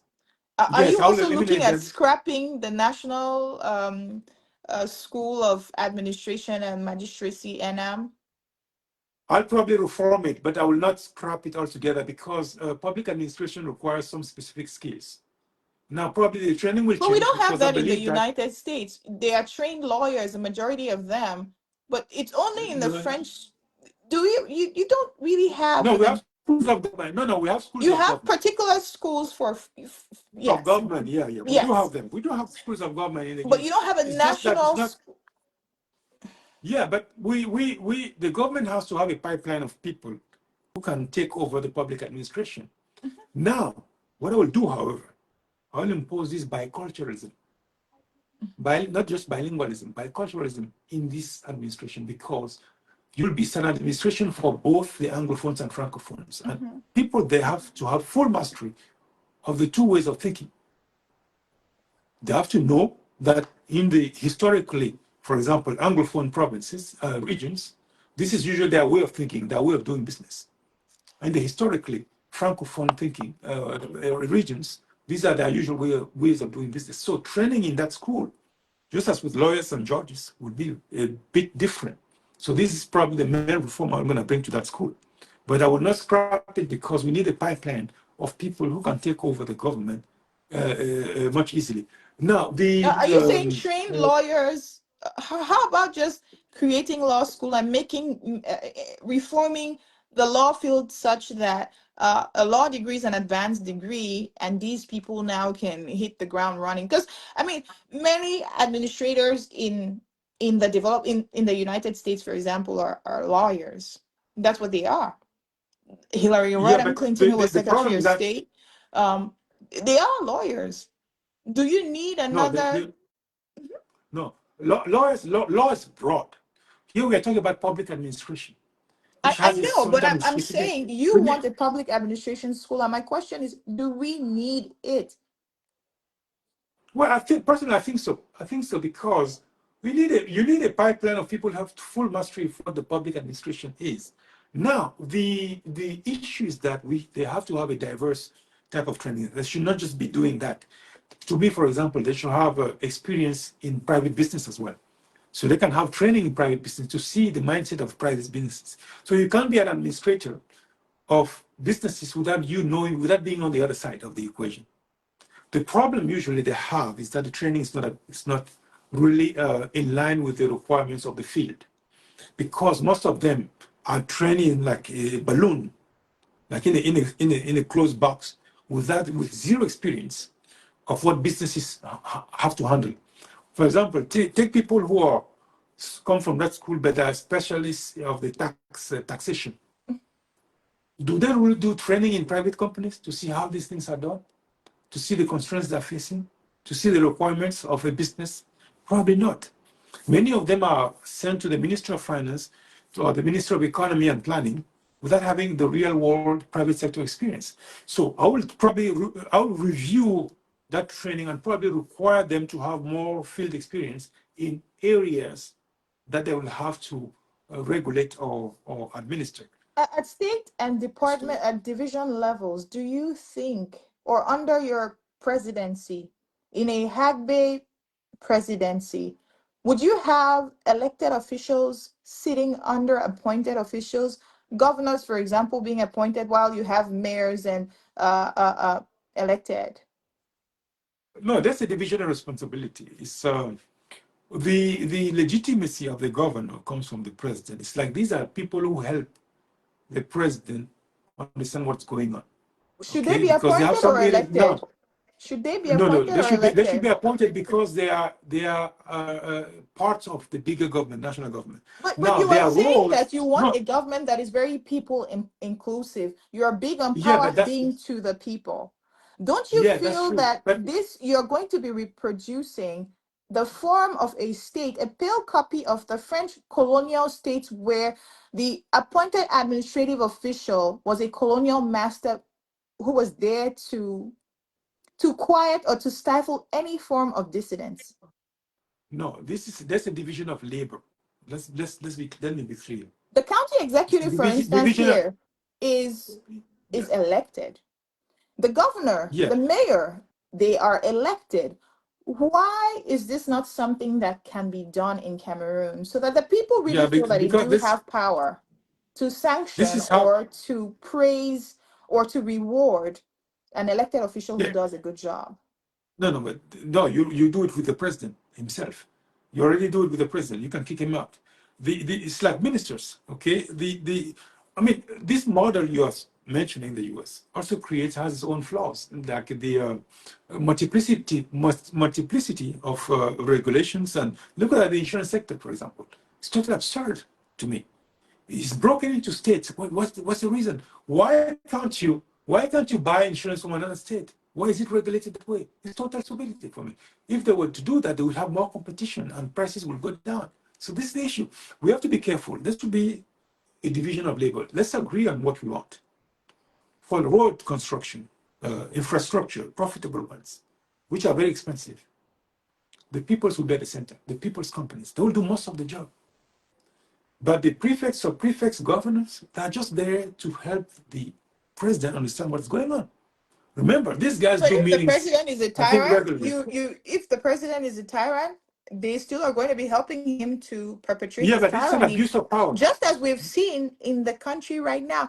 It's a model that used to work during colonialism, but it doesn't seem to work for people now. And that's why you can have a divisional officer bar a politician from protesting, exercising his constitutional right to protest in the streets. You can have a governor tell a politician to leave his region, escort him out of his region when he is in his country and has not committed a crime. These are things that we have seen in 24, in 25. We have seen down the line. Why would one want to hold onto a model that has not worked? But it's not the mistake you're making. There's a flaw in your rationale. Okay? It's a big one. You are using an administrative model Mhm. to explain problems that are related to abuse of power, rule of law, and a weak judiciary. These are How completely are your different. system? What system of checks and balances do you promise to give Cameroonians so that we do not see such abuses of power? A strong judiciary, like a Supreme Court, I mentioned it earlier, have seen significant reforms of the judiciary as well. The Supreme Court is independent. Once appointed by the president and approved by the people, you can no longer remove them. And the judiciary will have the power to impeach the president. The Supreme Court will have the power to impeach the president if he violates certain articles of the Constitution, including, for example, those related to term limitations. You have also the Supreme Court that can undo whatever administrative decision taken by a prefect or prefect governor, even a minister, or even the president himself, and without fear of reprisal from anyone, because he will no longer be able to remove them from office. Okay, what you are seeing right now is a simple abuse of power. It's like Article 80 of the Electoral Code. It's a so simple abuse of power by people who are scared of being fired. They know that they're breaking the law. So Okay, as we wrap up, under my administration, this will no longer be possible. This will no longer be possible. The judiciary will be there. The Supreme Court will be controlling the whole process. Because if themselves they don't do their job, guess what? You, the people, can sue them, and they will be tried under a popular jury, kicked out of office. You will be the only ones with the power to kick out members of the Supreme Court, because if they break the law, because sometimes they break the law as well. Look at the Constitutional Council, what they just did. They let the electoral body, ELECAM, violate Article 80.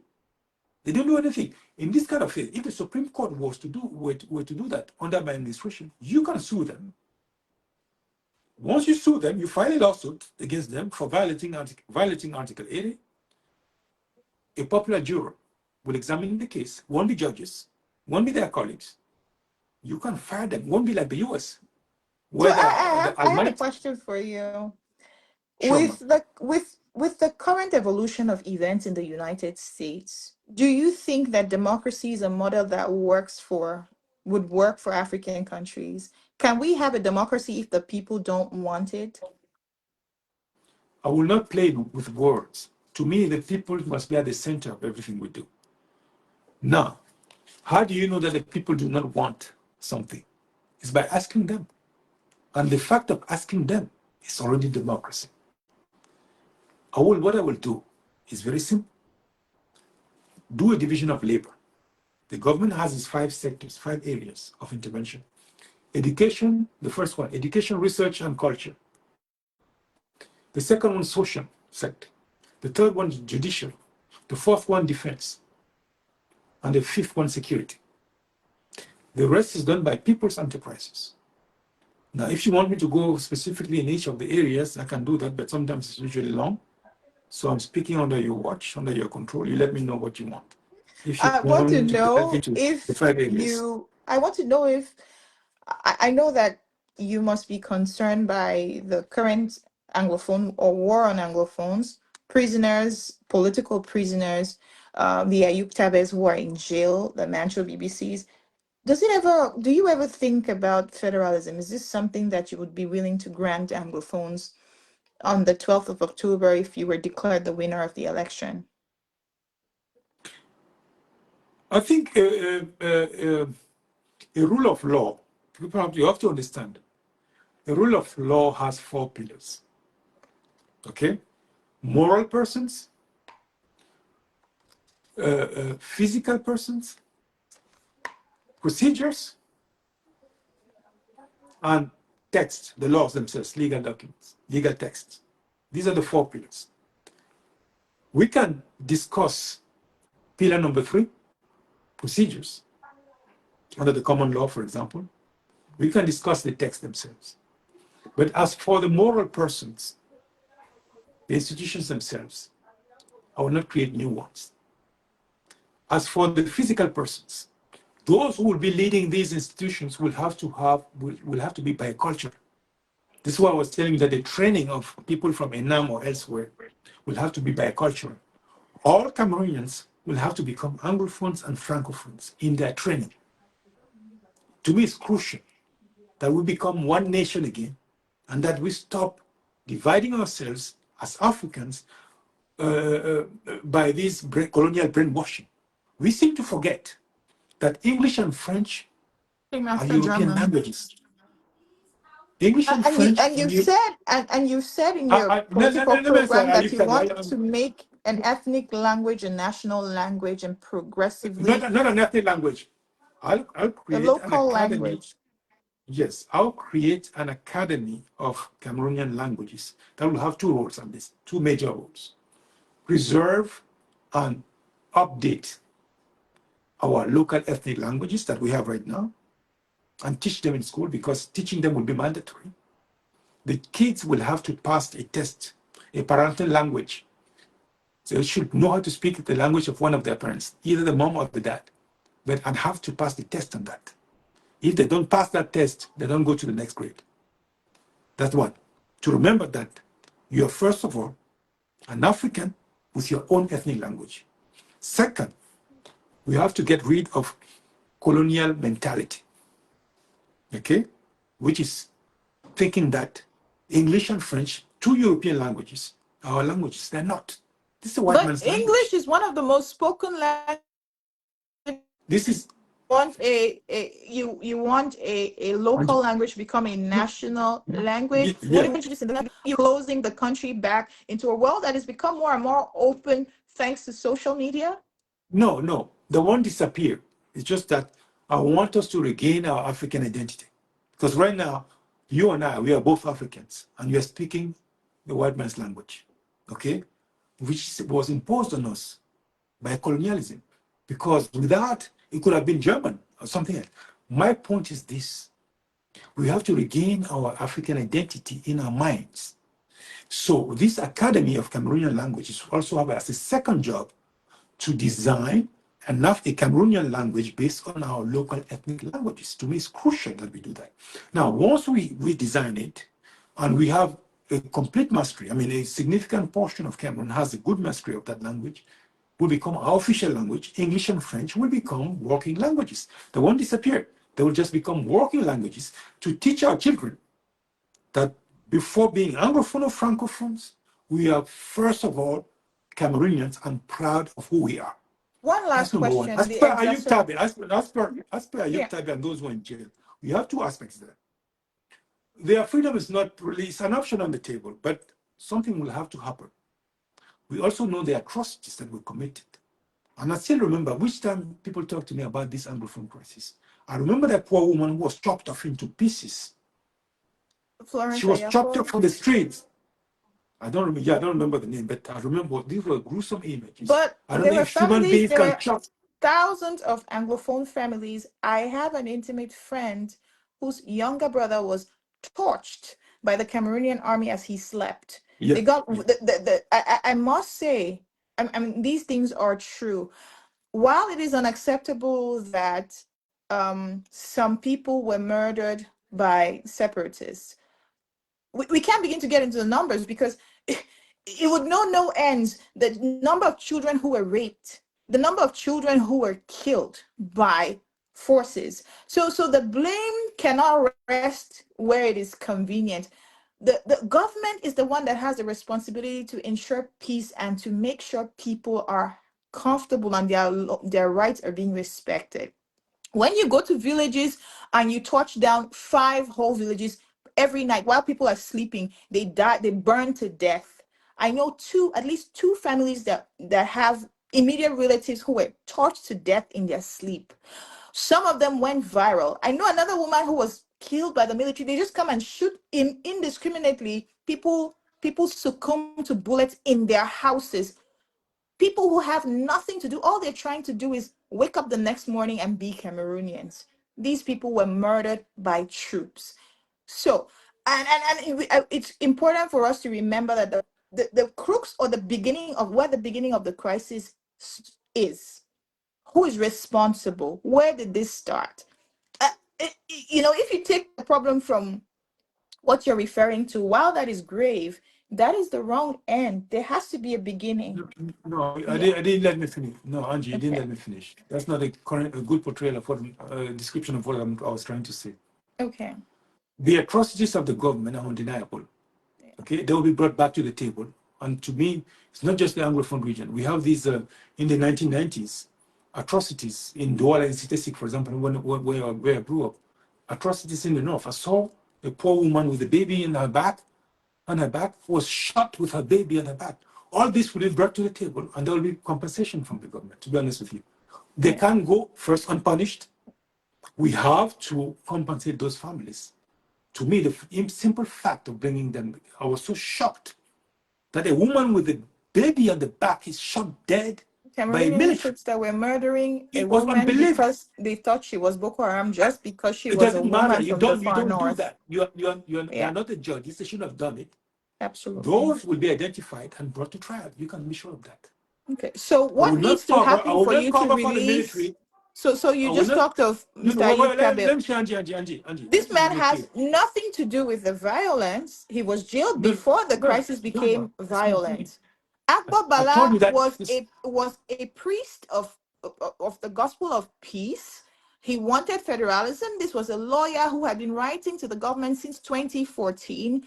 He wrote to the presidency, and they did not even care to grace him with a response. And then there were ghost towns, but this was peaceful. They threw him in jail with Neba Fontem. So I mean, we need all of this context to understand the beginning of the flare-ups, and that responsibility rests somewhere. No, I'm telling you, Angie, all this will be brought to the table. Yeah. I'm not denying that what you're saying is right. I'm saying that the government is saying, I will not cover for any abuse from the military, the police, or whoever. We'll bring them back to the forefront. People will bring evidence. If you have videos, we're going to have to watch them. And guess what? I'm going to teach this I'm going to introduce it in the curriculum of the police academy, the military academy, and the gendarmerie academies.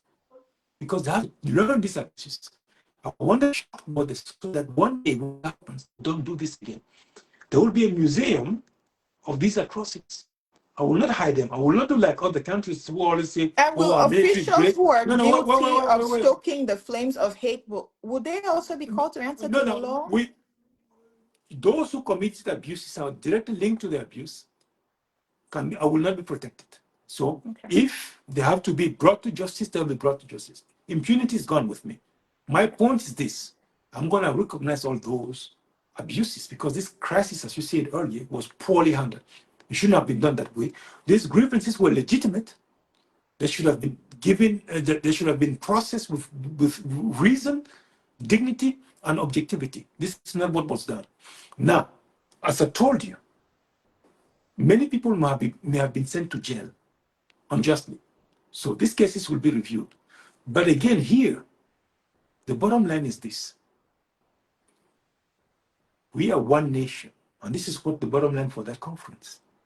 Let's identify what led to the crisis and fix it together with the understanding that all Cameroonians will have to become bicultural in their training because it's our identity. We will have to accept it. Training in Cameroon will be much harder. Let me give you an anecdote that I always remember. When I left Cameroon in 1993 to go to France, you know what? I realized that young French kids spoke English better than I did. And you know what happened to me back then? And I remembered Anne Kwan-Sang, the late Anne Kwan-Sang, who had a show called The World This Week.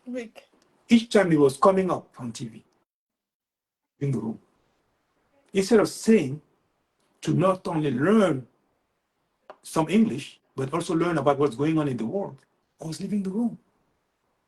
And I regretted it all my life. So they should have forced us. The teacher should have forced us not only to learn English, to go on the weekends to watch Anne Kwan-Sang, The World This Week, and come on Monday to explain what she said. We didn't do it. And I regretted it. It was a big...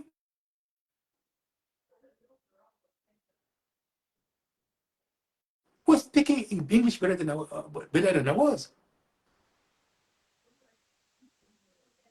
Linguistic diversity is an asset. It's not an obstacle to our unity. We should impose it. All Cameroonians will have to become bicultural. Should be able to switch from one language or one culture to another. It's as simple as that. This is what I will do. The whole philosophy of the reforms I impose will be to turn all Cameroonians as both Anglophones and Francophones. Now, the two historically Anglophone regions, Northwest and Southwest, will get their common law back. Everything that led to it. No judge who doesn't understand what it means, who doesn't even speak, can be sent there. Wouldn't make sense. Wouldn't make sense at all. And And how do judges you, from now on in will have terms to be of bicultural. representation, in terms of representation, how do you cater to Anglophones? I mean, when we Well, look at the appointments, Anglophones are always treated as subpar, second in command, deputies. How do you handle the matter of, because, you know, it is not only a linguistic problem, a hello, Angie. language problem, but the specifics of those regions enshrined in the Constitution. Representation. How do you tackle representation to make Anglophones feel that they are as much of a human being, or they are just as humane or human as their Francophone counterparts beyond the language? Now, And these I'm are asking this issues. question because I myself, I mean, grew up in a French-speaking city, but educated in English and originally from the English-speaking parts. And I have friends who think they do me a favor, or it's some kind of badge of honor to tell me that I speak French like them.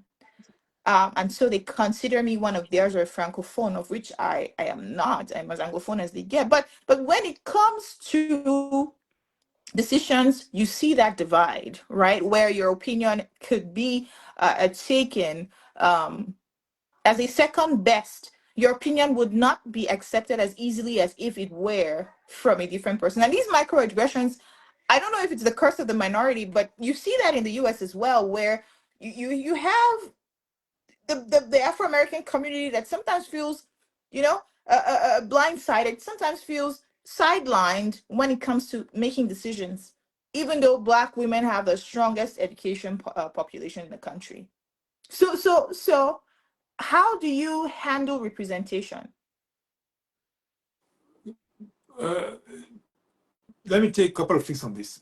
Number one, representation will be one of the issues to be discussed in that 3-day conference I mentioned. Maybe it's Okay. going to last longer than 3 days, okay? Because right now, it will be presumptuous of me to in terms of representation. I don't. I'm going to have to sit down with them and say, okay, what do you think would be something reasonable given our current circumstances? That's number one. But that one is for the government, public sector. Are you still with me, Angie? Because your image Yes, is I'm frozen. here. Okay, good. On my side, your image is frozen, but again, if you're hearing me, that's fine. Number two, there will be a specific provision in the Constitution to ensure that diversity is respected in our country. There will be a diversity agency, an agency for the respect of others, or a diversity agency, I would say. And that agency will collect reports, diversity reports from all entities, all legal entities in Cameroon, including private companies, including itself. So all legal entities in Cameroon will have to produce annual reports on the diversity of their employees. The annual report of the diversity report of the government will be published every year.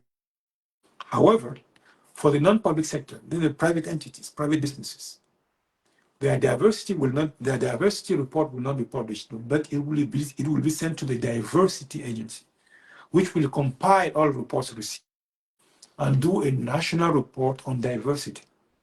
Now, diversity has many dimensions. One of the dimensions of the diversity will be the Anglophone, Francophone dimension. The other dimension, gender dimension.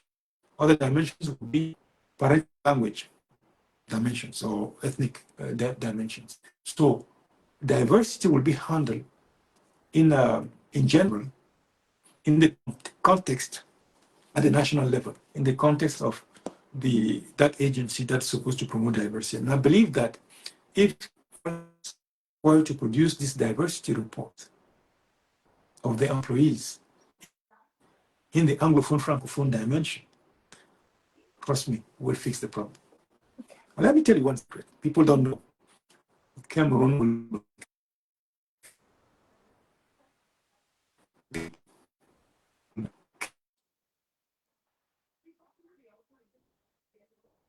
the majority of people living in Cameroon will be speaking English.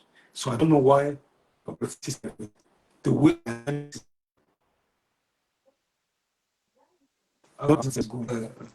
this African continental free trade area, Cameroon being here, the hinge, everybody coming here, this place will be an Anglophone country, no matter what. So I don't know, it's over, those days of so-called Francophone Anglophone. I can't even tell you, it's not a minority anymore, won't be. Cameroon will be an Anglophone country. Because those who will not know how to speak English will not be able to find jobs easily. Because if I'm a business, I want to tap into everybody coming to Cameroon. You better speak both English and French, but at least English. You see what I mean? So I tell our Anglophone brothers and sisters, I usually don't worry, Cameroon will be an Anglophone country anyway. Well, But the Dr. diversity Jacques, will see, I'm sure. BOUGHA HAGBE, we appreciate you for joining us today. You are a presidential candidate for the Mouvement Citoyen National Camerounais, and you are a former associate or employee for the International Monetary Fund.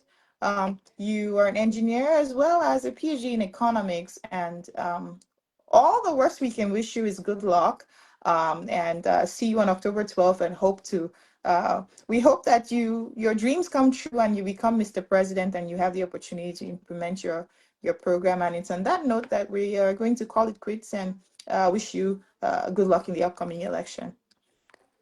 Okay, thank you, Angie, for having me. Yeah, so I urge all viewers to remain optimistic, to understand that you are all important. If you are not on the electoral rolls, you can still change things by supporting our campaign with 100 CFA francs or more. You can do it. Okay? So please stay focused and supportive.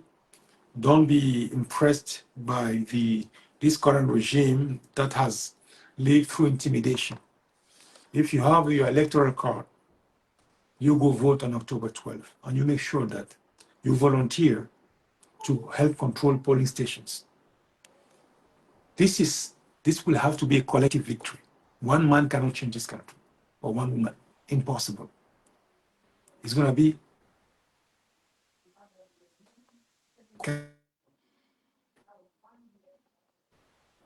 We are facing a big danger. It's not about Paul Biya, this election. It's about a few sharks around him who are basically my generation and who want to become president through the back door. They don't want to face the polls.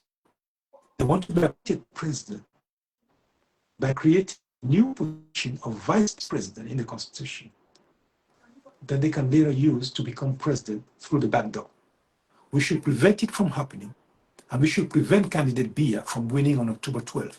We can do it if we mobilize despite all their efforts to try to rig that polls, including by breaking the law, notably Article 80 of our electoral code.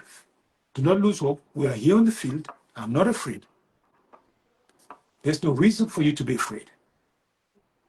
This is a fight that we can win, that we'll have to win for our children. We can't afford to have another 40 years of this bad governance. So stay focused, stay mobilized, support with one God. Don't leave out the camera. Leave